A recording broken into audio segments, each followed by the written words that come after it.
Bluebottle stings and jellyfish stings. As an open water swimmer, one of your biggest fears, most open water swimmers, their biggest fears are not sharks, but they're bluebottles and jellyfish.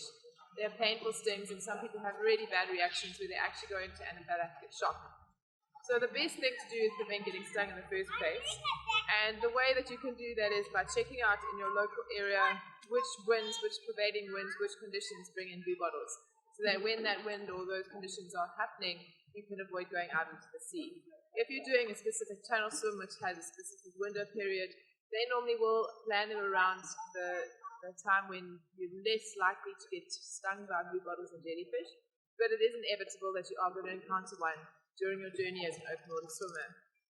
So in terms of training, my tip is to avoid going out when living in Durban in South Africa. Summertime is the most prevalent time for bluebottles and jellyfish, so you can check out with your local lifeguards when the east wind is blowing in Durban. That's when you know there's often bluebottles, and so you can actually go down to the shoreline and see if they've been present and then avoid going in. If you are swimming and you encounter a bluebottle, first thing to do is not to panic. It can be really painful, and panicking in any circumstances is definitely a last resort. So if you do get stung, the best thing to do is try and get the sting removed.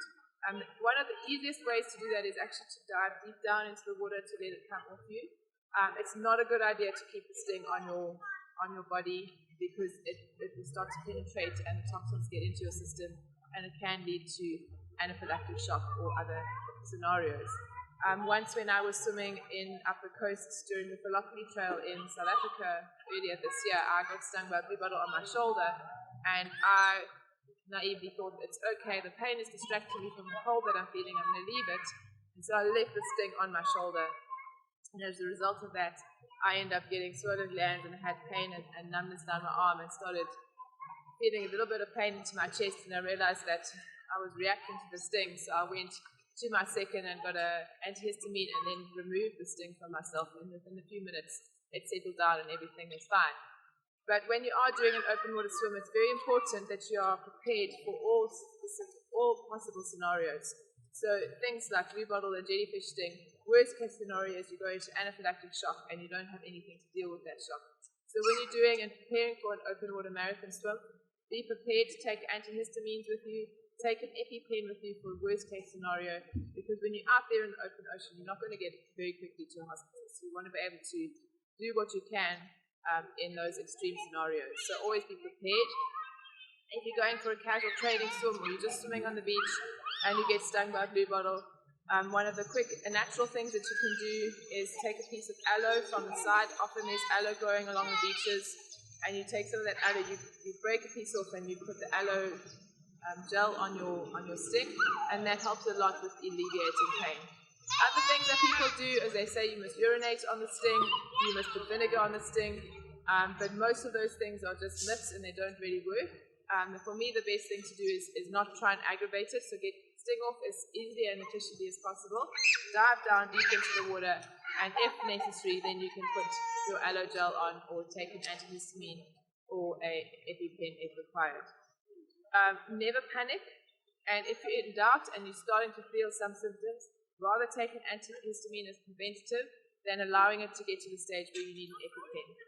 With regards to jellyfish stings, it's a very similar way to respond as to bluebottles. You have your systems in place with your antihistamine and your EpiPen. Don't panic and try and get the stick off.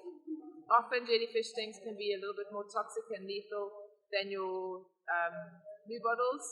And there are many different types of jellyfish. So again, do your research as to where you're swimming, the time of year you're going, what type of jellyfish they get, so that if you encounter some jellyfish, you can be able to tell the local people, this is the jellyfish, this is the area I was swimming, and this is the sting that I had, so that they can treat you accordingly. You get mild jellyfish to box jellyfish, which are lethal and toxic, so you've got to do your research in the area that you're swimming. There is an incredible cream, which is an anti-jellyfish stinging cream that you can get. I got mine from a guy in Israel. If you want to find out more, you can check the link in our bio. And you make up your own cream. And I used that when I did my Kaiwi channel swim in Hawaii. And it worked really well, because when I did get stung by a jellyfish that cut my costume, I didn't really feel it so much because I had the cream on me. There are other things that you can use called stinger suits.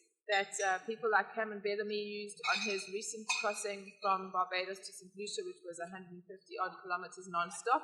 And in the nighttime, he put on a stinger suit because of the jellyfish. Generally, jellyfish come out at night, so you're more likely to encounter them if you're doing night swimming. And they are painful, and so you want to prevent that because accumulatively, multiple stings, again, can lead to anaphylactic shock. So even if you're not allergic, the more you get stung, the more you're generally going to react. So the best thing to do is avoid getting stung. If you like this information, we'd love to hear your story. Let us know what your worst jellyfish or worst bluebottle sting was and leave a comment in our comment section below.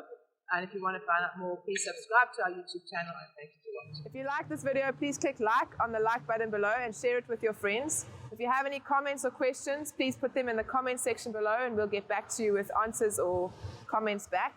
And if you would like to subscribe to our YouTube channel, please do so if you enjoy following this journey and want to know more about open water swimming or living plastic free.